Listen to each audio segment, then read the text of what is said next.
आखिर क्यों अमेरिकन्स इन दिनों तेज़ी से बाज़ार की ओर निकल पड़े हैं शॉपिंग के लिए? क्या कोई अमेरिका में अफ़वाह फैली है? क्या अमेरिका में कोई इमरजेंसी लगने वाली है? दोस्तों, नमस्कार, मैं हूं आपका अरविंद।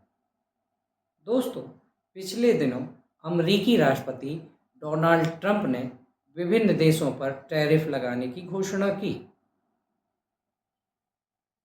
चीन पर 52%, ताइवान पर 32% और विभिन्न देशों पर 10 से लेकर 40% तक टैरिफ लगाने की घोषणा की गई। इस टैरिफ के चलते इन देशों से आने वाला सामान अमेरिका में महंगा हो जाएगा। इस महंगाई से बचने के लिए अमेरिकन्स समय रहते कुछ सामान की खरीदारी कर लेना चाहते हैं, जिसके लिए वो बड़े पैमाने पर अमेरिकन्स बाजार में निकल पड़े।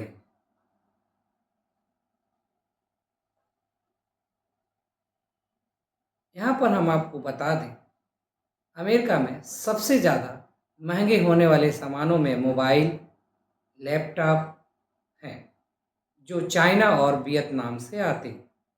इसके अलावा कपड़े, जूते, जिनमें H&M, गैप और नाइकी हैं, ये भारत से, वियतनाम से और बांग्लादेश से आते हैं, वो भी महंगे हो जाएंगे। इसके अलावा नई कार और इलेक्ट्रिकल व्हीकल्स भी महंगे हो जाएंगे। साथ ही कॉफ़ी, चॉकलेट, चाय और मसालों का भी लोग अमेरिका में स्टॉक कर रहे हैं।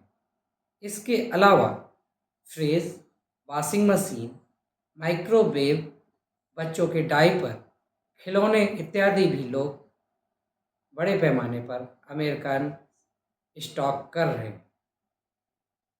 इसके साथ ही वेलनेस और फिटनेस के इक्विपमेंट्स भी अमेरिकन्स खरीद रहे हैं। हम आपको बता दें कि ये जो अमेरिका में हो रहा है वो panic buying pre tariff rush है, अर्थात टैरिफ लगने के पहले लोगों की खरीदारी कर लेने की भीड़ है।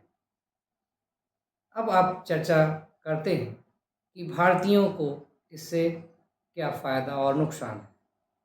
भारतीयों को टैरिफ लगने से कोई फ़ायदा तो नज़र नहीं आता, क्योंकि भारतीय सामानों पर भी करीब 26% का टैरिफ अमेरिकन्स ने लगाया, जिससे अमेरिका से निर्यात होने वाले इलेक्ट्रॉनिक प्रोडक्ट्स, टेक्सटाइल्स और मसाले, चाय उद्योग आदि प्रभावित होंगे। साथ ही इन उद्योगों में काम करने वाले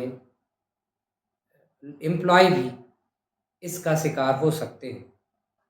साथ ही इस समय जो लोग अमेरिका जाने की सोच रहे हैं, चाहे वो बिजनेस के सिलसिले में, चाहे कोई कार्य करने के सिलसिले में या पढ़ाई के लिए, उनको भी बहुत सोच समझ कर इस समय अमेरिका जाने की प्लानिंग करनी चाहिए, क्योंकि आगे आने वाले दिनों में वहाँ पे उनके ऊपर भी महंगाई की मार पड़ेगी।